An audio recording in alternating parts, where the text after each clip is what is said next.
আসসালামু আলাইকুম। সামনে যেহেতু পবিত্র রমজান মাস, আর এই রমজান মাসে আমরা সবাই জানি যত বেশি ইবাদত তত বেশি সওয়াব।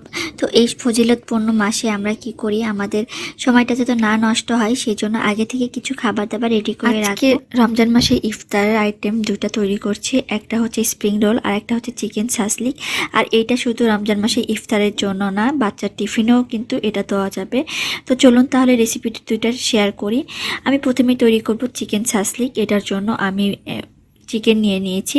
তো আমি এখানে প্রায় হাফ কেজি বা 1 কেজির একটু কম হবে হয়তো, এরকম চিকেন নিয়ে নিয়েছি। তো তারপরে হচ্ছে এখানে দিয়ে দিলাম হচ্ছে টক দই। এখানে আমি 2 টেবিল চামচ টক দই নিয়েছি। আর টক দইটা দিলে কি হয়, চিকেনটা অনেক জুসি থাকে, খেতে ভালো লাগে। তো দিয়ে দিলাম মরিচের গুঁড়া, ধনিয়া গুঁড়া, জিরা গুঁড়া, রেগুলার যে মশলাগুলো সেগুলোই দিয়ে দিচ্ছি। রসুনের গুঁড়া দিয়ে দিলাম, আদার গুঁড়া দিয়ে দিচ্ছি। আপনারা চাইলে রসুন বাটা বা আদা বাটা দিতে পারেন। তো এখানে দিয়ে দিলাম লবণ। তো আমার কাছে হাতের কাছে ছিল এটা, এই জন্য এটাই দিয়ে দিয়েছি, রসুনের গুঁড়া আর হচ্ছে আদার গুঁড়া দিয়ে দিয়েছি। গোলমরিচ দিয়ে দিলাম হচ্ছে গরম মশলা, একটুখানি সয়া সস দিব।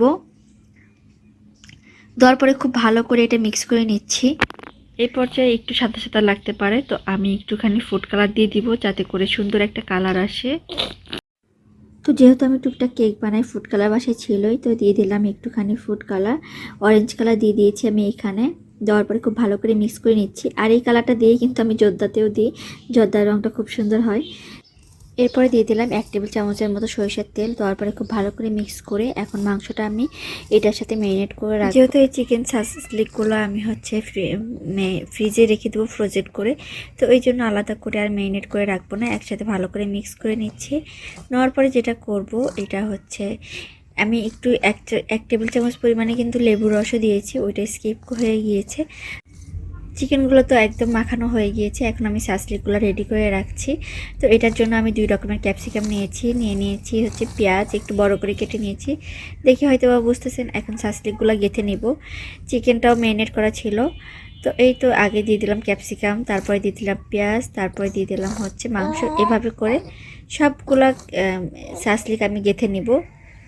আর আপনারা আপনাদের পছন্দ মতো করতে পারেন এখানে। আর এই সবগুলো কাজ করেছে আমার ভাই, আমি জাস্ট খালি একটা ওকে দেখিয়ে দিয়েছিলাম, বাকি সবগুলো ও করেছে। তো যাই হোক, এটা হচ্ছে শেষের দিকে, আমি আর আগে ভিডিও করতে পারিনি। দেখি যে ও সব সুন্দর সুন্দর টুকরাগুলো দিয়ে বানিয়ে ফেলেছে। তো এই তো সব কিছু সুন্দর করে ও রেডি করছিল এখানে। আর এরপরে এই যে সাসলিকগুলো যে যে রেডি করে রাখা হয়েছে, এগুলো এখন এইভাবে করে একটা জিপলক বা বক্সে করে রাখলে বেশি ভালো হয়। জিপলকটা দেখা যায় ছিদ্র হয়ে যায়, তো সবগুলো হচ্ছে এভাবে করে রেখে দিতে পারেন। তো সবগুলো সাসলিক এভাবে করে আমি একসাথে রেখে দিব। আর এটা কিন্তু একটু ফ্রোজেন হয়ে গেলে তারপরে একটা একটা করে আলাদা হয়ে আসে, মানে একদম লেগে থাকে না। আর তারপরে সাথে সাথে কড়াই দিয়ে দিলেই হয়ে যায়। অল্প আছে কিছুক্ষণ ভেজে নিলেই হয়ে যাবে। এখন আমি তৈরি করব হচ্ছে, এটা কিভাবে ফ্রোজেন করলাম সেটা একটু দেখিয়ে দিই। তো এটা আমি ওইভাবে করে ফ্রিজে রেখে দিয়েছিলাম, আর পরের দিন এখন আমি দেখাচ্ছি। তো এখানে দেখেন, এই যে এগুলো একটা একটা করে একটু করে চাপ দিলে পরেই দেখা যাবে যে ছেড়ে আসবে। তারপর এটা সরাসরি চুলায় দিয়ে দিলে সুন্দর ভাজা হয়ে যাবে।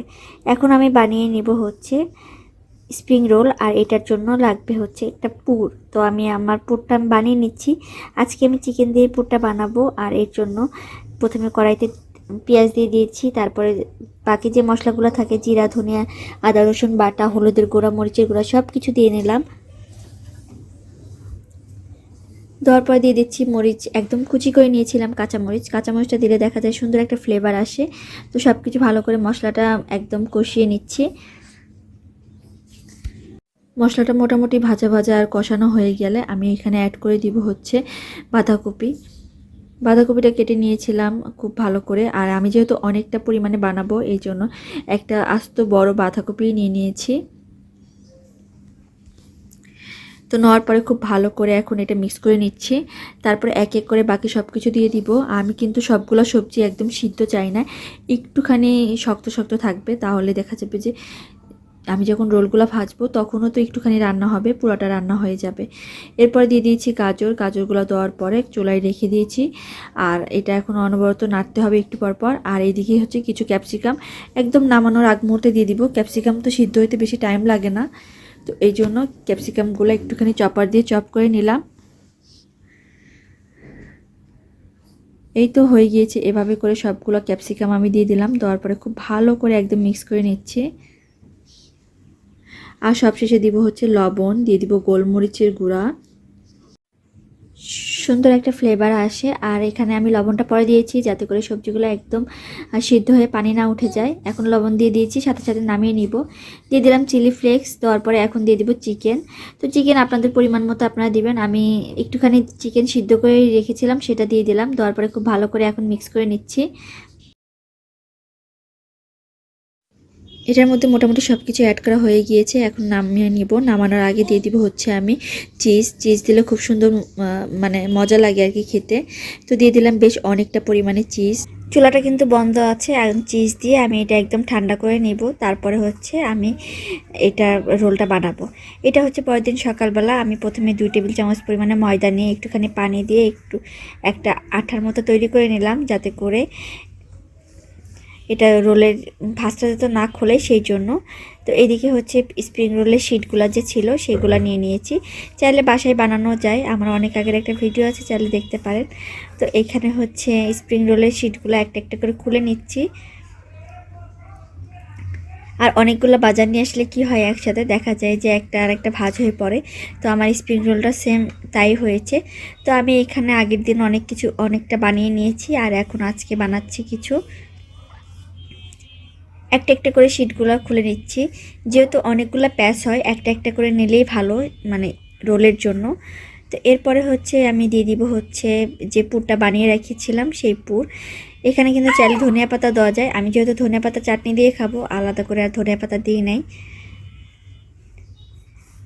এই তো এখন হচ্ছে খুব ভালো করে হচ্ছে স্প্রিং রোলগুলার মধ্যে পুর দিয়ে দিলাম। দেওয়ার পরে এরকম করে একটু ঘুরিয়ে ঘুরিয়ে নেব। এটা আপনাদের দেখে বুঝে নিতে হবে, এটা বলে বোঝানো যাবে না। সবশেষে যেটা করব, একদম শেষের মাথায় আমি ওইখানে একটুখানি যে ময়দা দিয়ে একটা পেস্ট বানিয়ে রেখেছিলাম সেটা দিয়ে দিলাম, যাতে করে এটা আটকে থাকে একদম। এই তো এভাবে করে আমি সবগুলো স্প্রিং রোল বানিয়ে নিব। তো সবগুলো আমার মোটামুটি বানিয়ে নিতে তো বেশ অনেকটা পরিমাণে টাইম লাগবে। তো আপনাদের আবার একটা দেখিয়ে দিচ্ছি।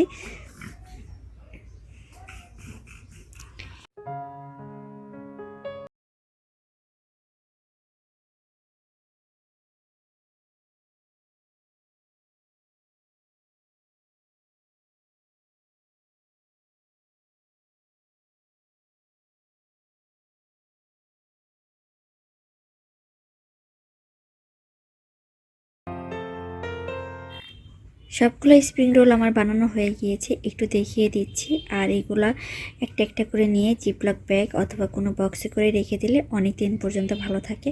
আমি আগের দিন কিছু রেখেছিলাম, সেগুলো একটু দেখিয়ে দিচ্ছি। এটা ছিল হচ্ছে চিকেন সাসলিক। তো এখানে আগের দিন যে আমি সাসলিক বানিয়ে রেখেছিলাম ওইটাও একটু দেখিয়ে দিচ্ছি, এটাও খুব সুন্দর হয়ে আছে। আর কিছু স্প্রিং রোল আমি আগে থেকেই ফ্রোজেন করে রেখেছিলাম বানিয়ে আগের দিন, তো সেগুলো একটু দেখিয়ে দিলাম। এই যে এভাবে করে রেখে দিলেই হবে, একটা আরেকটার সাথে লাগবে না। আর এখন শুধু ডিপ ফ্রিজে সুন্দর করে সংরক্ষণ করে রাখলেই হয়ে যাবে। তো রমজানের এই খাবারগুলো আপনাদের কেমন লাগলো জানাবেন। আল্লাহ হাফেজ, আসসালামু আলাইকুম।